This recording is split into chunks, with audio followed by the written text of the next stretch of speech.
Right, but I mean, that's 100% proof right there that, I mean, I'm sorry, go ahead. Alex, you and I know that if you're coming out with some revelation that the government doesn't want, say something about 9/11 truth, you don't get the New York Times, The Guardian, and Der Spiegel cooperating with you. Der Spiegel, in particular, had a whole cover story on conspiracy fanatics who turn the world upside down, 9/11 truth, or lunatics, anti-Semites, and all the rest of this crazy stuff. Couple of other things about it. Assange claims to be a PhD, according to Madsen. This is from a diploma mill. There was at the beginning of his career, he purported to come from Kenya. He apparently does not come from Kenya. He comes from Australia. There is this strange book that he contributed to, Underground Tales of Hacking and Madmen, in which Assange appears as the character Mendax, which is simply the Latin word for a liar. So it's a very, very uncertain individual, a very, very uncertain group. They seem to work with... so he picks the name Darth Liar. I mean, this is... boy, that tells you something. Something like that. And it's a pattern, of course, right? Remember, ultra-left financiers of the Soros type love to sponsor ultra-left, the sort of subversive groups. You go to France, you'll see the main left-wing newspaper, Libération.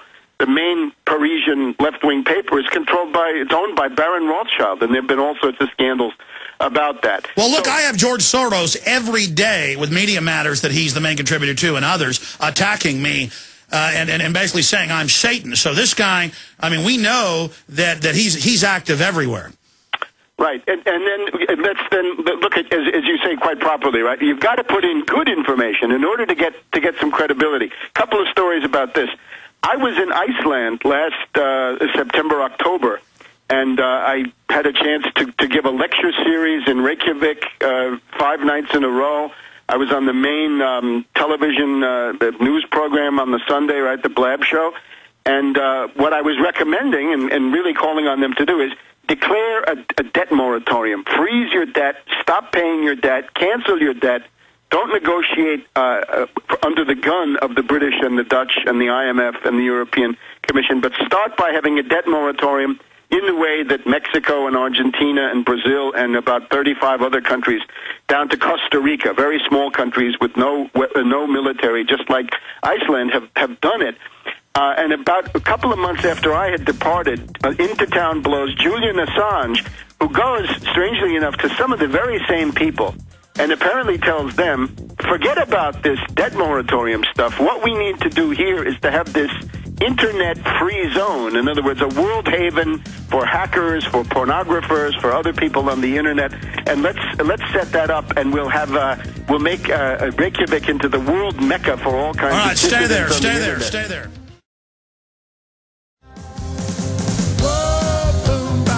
Oh, that's Patriot Jimmy Vaughn bringing us in. Gotta get him in studio sometime to play the guitar for us. Okay, let's go back to Webster Tarpley with us for another 35 minutes. I got a bunch of other issues I want to get into him with. Let's, in this 5-minute segment, finish up with the WikiLeaks. Webster, I'm going to sit back, finish up your points. On Iceland, and the net effect of the arrival of Assange in Reykjavik, Iceland, was to convince a whole bunch of people who had started this debt moratorium agitation, which it seems to me is the only answer for the survival of the country, and go with this gimmick, really, which was to say, let's essentially act along the Soros program. Let's set up a haven for internet hackers, for various websites from around the world. We'll guarantee no censorship or anything like this. So therefore, you see how the guy operates. Here's another one. The Norm Coleman question, right? Norm Coleman was, of course, this senator from Minnesota, in many ways a nasty fellow. I certainly didn't like him, but there was a fight between Norm Coleman and Soros over who was going to become the president of the World Bank. And Soros had his own candidate, a guy called Ford Malloch Brown, Baron Brown, and Coleman was opposing him. So this seems to have contributed to the huge amount of money that was put into that Al Franken campaign. But in the middle of that, there was also an intervention by WikiLeaks against Norm Coleman. Right? They published his whole contributors list with the many details of the individual lives of these people. So that's extremely suspicious. About the World Bank.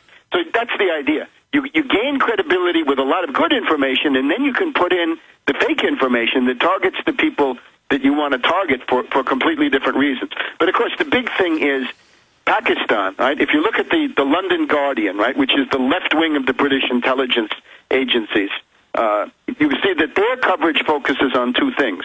That the 90,000-odd documents, very low-level, secret-level, essentially routine inter-office correspondence in the government labeled secret. These say Pakistan is treacherous. Pakistan betrays the U.S. Pakistan is a bad ally. They stab us in the back.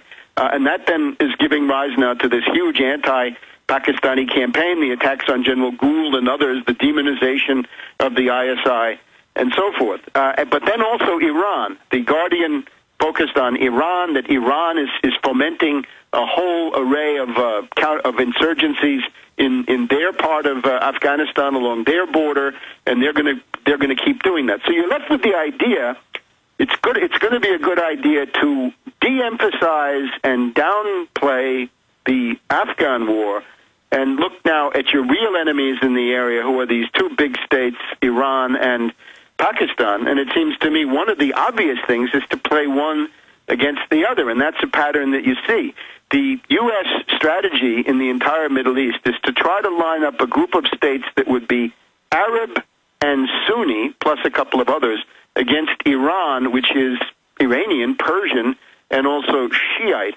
And the big call for the attack on Iran that you can read about in my essay that I put on the internet, and you have it also on InfoWars, is that you've got the Gulf states, Saudi Arabia, United Arab Emirates, are they've been jazzed up by the U.S., obviously, to demand the attack on Iran because this threatens them. So they're raising this hue and cry. The example, of course, is the ambassador from the United Arab Emirates in Aspen, Colorado, about 2 or 3 weeks ago, who went into a public tirade. We demand an attack on Iran immediately. What is this? We're willing to take the cost. You Americans get busy. This was at the Aspen Ideas Festival. So all of this going on, and the WikiLeaks feeds right into this agitation just at the proper moment. It's all very suspicious. Stay there, Webster. And now, live from Austin, Texas, Alex Jones. Webster Tarpley is our guest. We're going to open the phones up when he leaves us in 30 minutes. The toll-free number to join us, 800-259-9231. I want to get into the open discussion now and the open green lighting of an attack on Iran. Does Webster Tarpley agree with Ahmadinejad that the attacks in the next 3 months? That's coming up.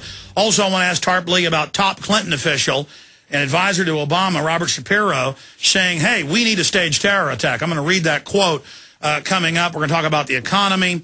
We're going to get into other dirty tricks he sees the Obamanoids pulling as there's a major political realignment taking place. But Webster Tarpley is our guest. I was actually going to ask Tarpley about this, and I was talking to him during the break. He brought it up himself. The similarities between WikiLeaks and Daniel Ellsberg, and I know Fletcher Prouty said he wrote many of those documents that when he was the head of Black Ops at the Pentagon, that the RAND Corporation then later put out through Daniel Ellsberg. And Fletcher Prouty said that they'd been altered and were fake, and that it was a disinfo honeypot. And then Tarpley was just now agreeing with that during the break and saying there's similarities with this and WikiLeaks. Webster, let's finish up with WikiLeaks and get into Iran. Go ahead. The big thing we hear from Assange is he says that he is the modern equivalent of Daniel Ellsberg and the Pentagon Papers of June 1971. This was an internal history of the Vietnam War, prepared really during the Johnson years, but then leaked in a spectacular way with the help of the same New York Times and the Washington Post and the Boston Globe in June and July of 1971, which drove Nixon crazy. This was done by Daniel Ellsberg, who for many leftists in particular, still a hero. I've never been able to understand this. Daniel Ellsberg was a nuclear weapons planner from the RAND Corporation. He had been part of planning the Vietnam War. He was a member of Henry Kissinger's staff White House, and then he had a Damascus Road conversion. He became anti-war, conscience-stricken, and released all of this stuff. And as you say, there was nothing new in these papers. If you had been reading Le Monde de France or any of the big Italian papers, you knew all this. I mean, I knew most of it myself just by having read these things. There was nothing really that new in it.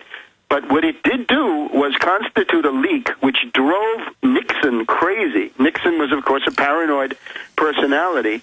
And Nixon had been extremely freaked out that same year, 1971. There had been a huge crisis between India and Pakistan. This is what led to the creation of Bangladesh that year, with wars, genocide. The Russians, it's now been declassified, came to the U.S. with a joint strike on China, and Nixon had said no as well.